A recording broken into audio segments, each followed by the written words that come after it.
2, 3, 4. 1, 2, 3, 4, 5, 6. 1, 2, 3, 4, 5, 6, 7, 8. 1. Bob was the first of us to go to Broadway. It was a short run, but it was Broadway. And it was very quickly after that we began talking about a piece. We didn't know what the piece would be.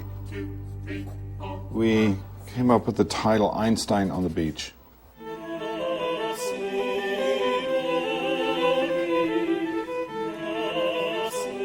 I thought of Einstein as a god of our time. We know stories about him, and we come to the theater sharing something together. And in a sense, there was no need to tell a story because we already knew a story.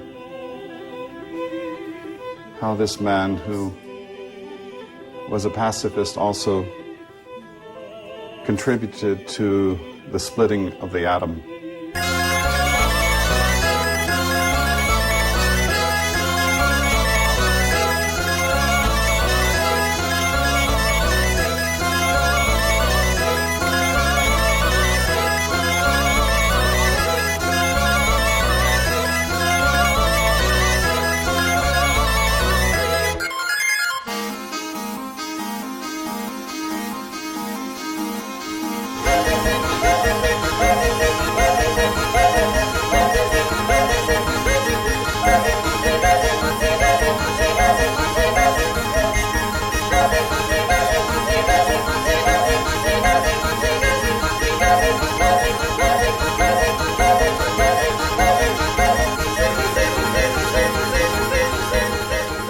Einstein was a milestone in that it brought him even wider acclaim and gave him a whole new audience and gave opera a whole new audience.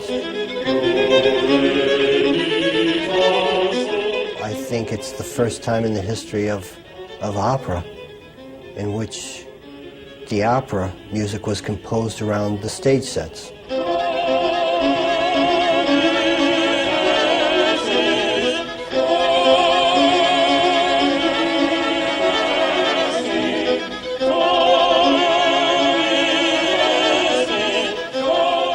I think I've seen Einstein 40 times or something like that. It's one of the great theater works of the 20th century. If Bob had done nothing but that, and he's done so much more.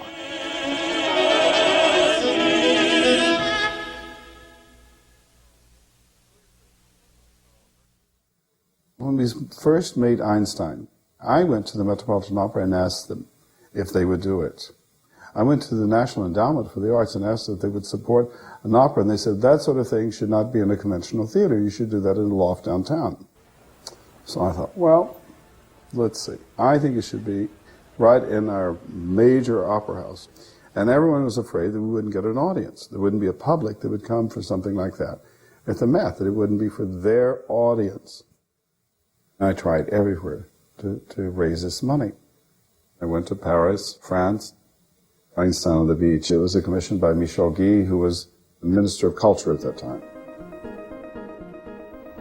The word had gone out that there's something unusual had taken place.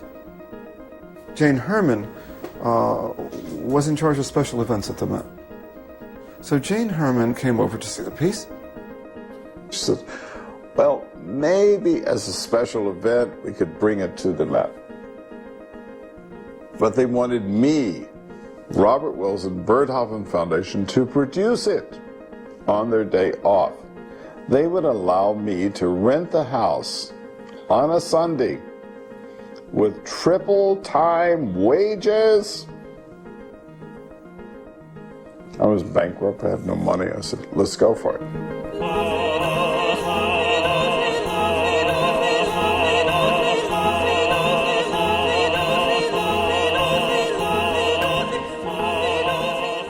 Phil, Bob, they were both absolutely dying to see their work seen by American public. It's fine for them to have the European public, but for an American it's not enough. They want the American. They want them to recognize their work. I sold tickets from $2 to $2,000. We sold out in 2 days.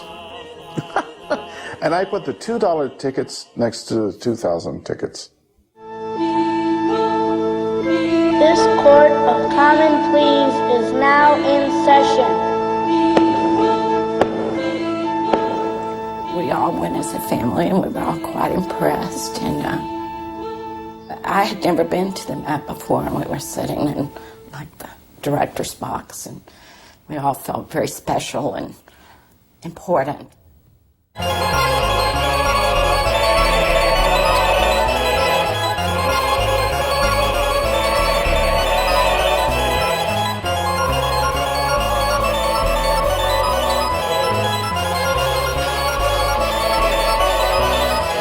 My father was a heavy smoker, and Einstein was very long without an intermission, and my father sat there throughout the whole thing without getting up and taking a break, which was amazing.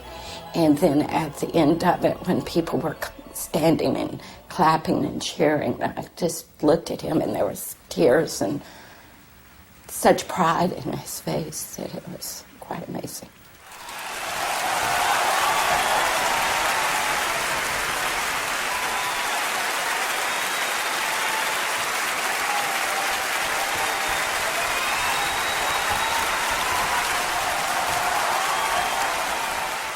The fact that it was at the Met was really was downtown going very uptown.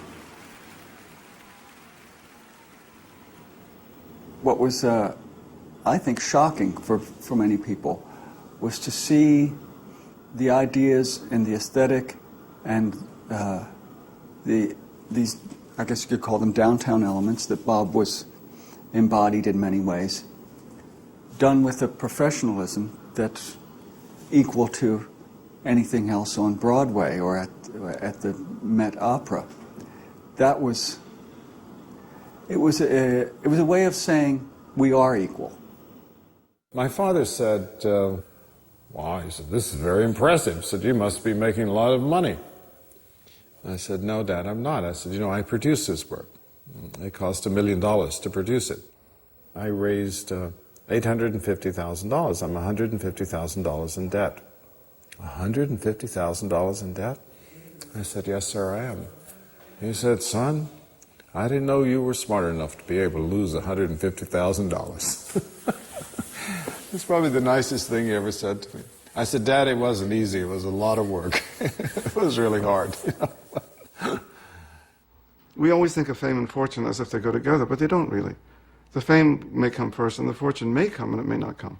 Eventually it can come, perhaps. It doesn't always come. But Bob did something smarter than... He stayed in Europe.